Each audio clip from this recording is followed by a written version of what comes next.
안녕하세요. 오늘은 보스사의 신제품 보스 콰이엇 컴포트 이어버즈에 대해서 간략히 리뷰해 보도록 하겠습니다. 일단 박스는 이렇게 생겼고요.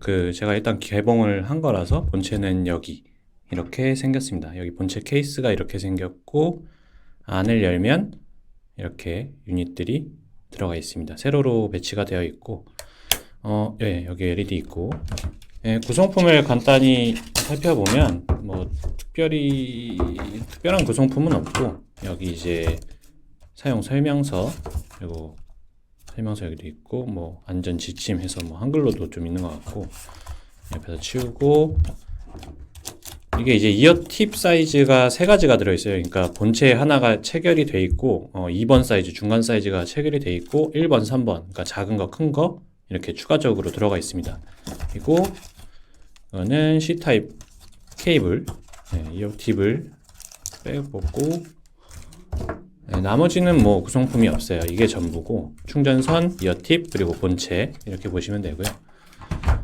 그러면 이제 잠시 다시 본체를 보여드리면, 마크가 이제 상단에 이렇게 잘 써 있고, 이게 좀 하단이 황당한데, 여기 이제 각종 인증 마크들이 각인이 되어 있어요. 그래서 이게 약간 좀 미관을 해치는 부분이 아닌가 싶습니다. 그리고 케이스를 열려면 이제 여기에 있는 중앙에 있는 버튼을 이렇게 누르면 부드럽게 열립니다. 다시 이렇게 딸깍 하고 닫고 꾹 누르면 이런 식으로 눌러야 되는 형식이고요. 열면 유닛이 여기 이렇게 위치해 있고, 가운데 있는 이 버튼은 블루투스 페어링 버튼입니다. 그래서 이거를 꾹 누르고 있으면 페어링 모드로 바뀌게 되고요. 유닛을 꺼내보면 이렇게 생겼습니다. 이렇게 생겼고, 마그네틱 방식이라서 잘 붙어요. 여기 이제 착 하고 잘 체결이 돼서 굉장히 편리하게 사용할 수 있겠습니다. 자, 그러면 간략히 외관에 대해서 비교를 좀 해보면, 다른 이제 블루투스 이어폰들이 예를 들면 여기 이제 에어팟 프로 케이스를 씌워놓긴 했는데, 에어팟 프로가 있고요. 그리고 버즈 라이브, 그리고 이게 이제 소니 이어폰 이렇게 생겼습니다. 유닛 크기가 가장 비슷한 게, 이게 꺼내서 보면 소니가 유닛 크기가 좀 비슷한 것 같더라고요. 그래서 소니 유닛이 이렇게 생겼고, 네, 이런 식으로 두 개가 생긴 게 좀 비슷한 모양입니다. 그래서 이게 귀에다가 걸쳤을 때 모양도 상당히 비슷해요. 앞에서 보든 옆에서 보든 모양이 상당히 비슷한 걸 알 수 있습니다. 유닛 크기도 그렇고요. 그리고 이게 사실 좀 유닛 크기가 제법 큰 거죠. 다른 블루투스 이어폰들의 유닛들이, 예를 들면 에어팟 프로가 유닛이 요만한데 얘는 한 이만하니까 이게 크기 차이가 꽤 나는 겁니다. 네, 꽤 나는 거고. 자, 그럼 간략한 스펙을 살펴보면, 보스 이어폰의 경우에 한 번 충전을 해서 유닛으로 재생할 수 있는 시간이 6시간, 그리고 케이스는 2번의 풀차지를 지원을 한다고 하니까 총 18시간의 재생 시간이 되겠네요. 그리고 블루투스 코덱은 SBC랑 AAC 두 가지만 지원을 하고요. 블루투스 버전은 5.1, 그리고 IPX 4등급의 방수 지원을 하는데, 이거는 에어팟 프로도 같은 레벨인 걸로 알고 있습니다. 그리고 양쪽 유닛은 둘 다 터치 컨트롤을 지원을 하고요. 그래서 오른쪽 한번 누르면 일시정지, 다시 누르면 재생 플레이, 이런 식의 기능들이 들어가 있습니다. 일단 이게 제가 월요일 날 받아서 한 며칠간 사용을 해봤는데, 장점부터 좀 살펴보면, 첫 번째 장점은 최강의 노이즈 캔슬링 성능입니다. 무선 트루 와이어리스 이어폰 중에서 노이즈 캔슬링은 거의 단연 최강이라고 단연코 말씀드릴 수가 있겠습니다. 진짜 거의 안 들립니다. 이게 이제 에어팟 프로가 또 노이즈 캔슬링이 좋기로 유명하잖아요. 근데 만약에 이제 에어팟 프로의 노캔 성능이 약 한 외부 소음을 70% 정도 감소시켜준다, 그렇다고 했을 때 보스 거는 거의 한 90%까지는 없애주는 것 같은 느낌입니다. 한창 무선 이어폰들이 나올 때 보스에서도 좀 이런 완전 무선 이어폰들이 하나 나오면 참 좋겠다는 생각을 했었는데, 이 에어팟 프로가 먼저 나오면서 그런 수요들을 좀 많이 가져간 게 사실인 것 같습니다. 왜냐면 이 에어팟 프로도 노이즈 캔슬링이 진짜 좋았거든요. 그 뒤로 이제 에어팟 프로 외에도 소니나 AKG나 제나이저 등등 여러 음향 브랜드에서 이 노이즈 캔슬링, 뭐 여기 이제 소니도 있지만 노이즈 캔슬링 완전 무선 이어폰들을 앞다퉈 출시를 했는데, 그럼에도 불구하고 노이즈 캔슬링 성능은 거의 에어팟 프로가 제일 괜찮다는 게 제 생각이었는데, 이번에 이 보스 이어버즈가 나오면서 제 생각을 거의 뒤집어 놨습니다. 늦게 나온 만큼 노이즈 캔슬링 하나는 정말 원조답게 진짜 엄청 성능이 좋습니다. 두 번째 장점은 괜찮은 음질입니다. QC20의 음질은 사실 그닥 좋지는 않았던 것 같아요. 노이즈 캔슬링에만 좀 집중을 해서 그런지 소리는 뭐 그냥 들린다 수준 뭐 이 정도였는데, 이번에 보스 이어버즈는 소리도 좀 괜찮았습니다. 개인적으로는 다른 제품들에 비해서, 다른 보스 제품들에 비해서는 개선이 좀 됐다고 생각을 합니다. 뭐 이 소리 자체는 QC20보다는 당연히 좋고, 다만 이제 여기 있는 이 소니보다는 조금 떨어지는 것 같기도 합니다.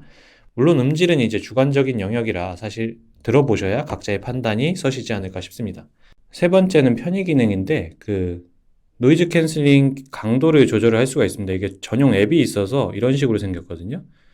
그러면 이제 소리 조절, 그리고 노이즈 캔슬링 조절, 뭐 이렇게 해서, 소스는 이제 블루투스 소스 기기를 보여주는 거고, 즐겨찾기는 이제 여기 터치 컨트롤을 했을 때 어떤 기능들을 즐겨찾기를 할 수가 있습니다. 그래서 노이즈 캔슬링 강도를 여기서 조절을 할 수가 있어요. 그래서 이걸 다 끄면 주변 소리가 그냥 거의 그대로 다 들립니다. 근데 이걸 이제 풀로 당기면 소리가 거의 안 들리죠. 이거를 이제 조절을 할 수 있다는 게 하나의 편의 기능인 것 같고요. 그리고 이게 일단 착용감이 굉장히 편합니다. 여기 이제 그 실리콘이 여기 달려 있어서, 이게 이제 보스 이어폰들이 다 이 실리콘을 사용을 하는 것 같은데, 이게 귓구멍에만 의존을 하는 게 아니고 이 이어팁 부분이 귀 바퀴에 고정이 되면서 아주 단단히 고정이 되고, 실리콘 자체도 엄청 부드러워가지고 유닛 크기는 좀 큰 편이지만 착용감은 편리한 것 같습니다. 그리고 뭐 부가적인 장점이라면 그 에어팟 프로나 뭐 요새 다 되지만 뭐 무선 충전도 되고, 케이스 오픈 방식이 뭐 버튼 방식이라서 좀 더 안전하게 보관이 가능하다는 점도 있겠네요.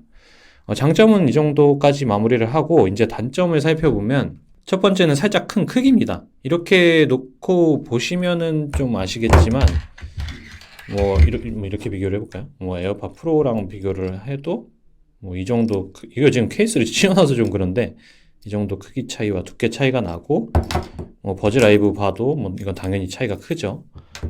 크기가 조금 큰 편이에요. 뭐 요새 그 버즈 라이브라든지 뭐 LG 톰프리처럼 점점 좀 작아지는 무선 케이스 추세에서 조금 크기가 큰 편에 속하는 것 같긴 합니다. 뭐 그래도 뭐 여기는 이 소니보다는 소니가 진짜 워낙 큰 것 같아요. 이 소니보다는 뭐 훨씬 작게 느껴지긴 해요. 그리고 뭐 일전에 리뷰했었던 뭐 슈어사의 이어폰 케이스랑 비교하면 뭐 이 정도 느낌이 되겠네요. 뭐 이것들이 너무 큰 거고, 뭐 이런 애들이랑 비교를 해야겠죠. 뭐 버즈 라이브라든지 에어팟 프로라든지 뭐 이런 애들이랑 비교를 하면 케이스 자체가 조금 큰 편이다, 뭐 이렇게 생각하시면 될 것 같습니다. 그리고 한 가지 단점이 또 지원 코덱입니다. 이게 또 aptX가 빠지고 그 SBC랑 AAC 두 가지만 지원을 하는 건 그래도 좀 음악 감상용 기기인데 약간 부실한 게 아닌가 싶습니다. 아쉬운 부분이고요. 뭐 항상 말씀드리지만 ADAC나 뭐 aptX, HD까지는 바라진 않아도 그래도 aptX까지는 좀 지원을 해줬으면 하는 아쉬움이 있습니다.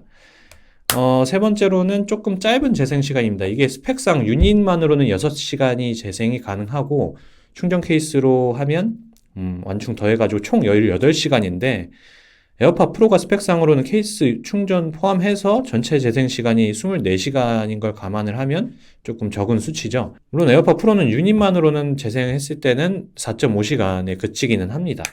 그리고 또 뭐 소니를 예로 들면 얘도 유닛으로는 6시간, 케이스로 3번 완충을 지원을 하니까 이게 총 24시간이거든요. 그러니까 다른 이어폰들에 비해서 그 재생 시간이 약간 짧은 거.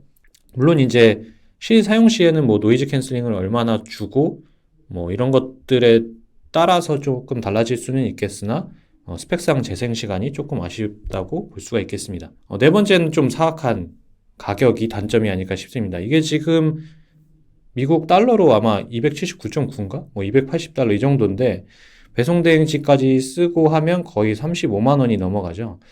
뭐 에어팟 프로도 지금 정발가는 물론 이제 30만 원이 넘지만 그래도 오픈마켓 등에서 구매하면 한 20만 원 중초반까지 수준에서 구매가 가능한데 얘는 뭐 정발을 할지 뭐 얼마에 할지는 모르겠으나 가격은 비싼 편에 속하는 것 같습니다.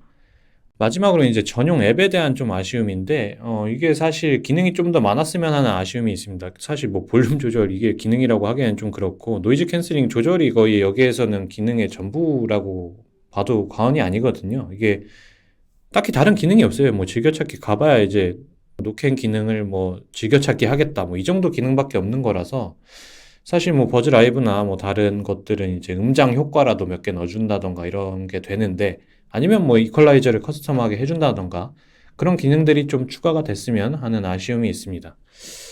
뭐 이런 아쉬움들과 뭐 단점들을 감안하더라도 일단은 뭐 굉장히 만족스럽네요. 그 노이즈 캔슬링이 너무 좋아서 거의 뭐 노이즈 캔슬링의 새로운 기준점이 될 것 같고요. 가격 빼고는 뭐 단점들이 그렇게까지 크리티컬한 수준은 아닌 것 같아서 앞으로도 좀 유용하게 쓸 것 같습니다. 이상으로 오늘 리뷰 영상은 마치고요. 다음에는 또 다른 영상으로 찾아뵙도록 하겠습니다.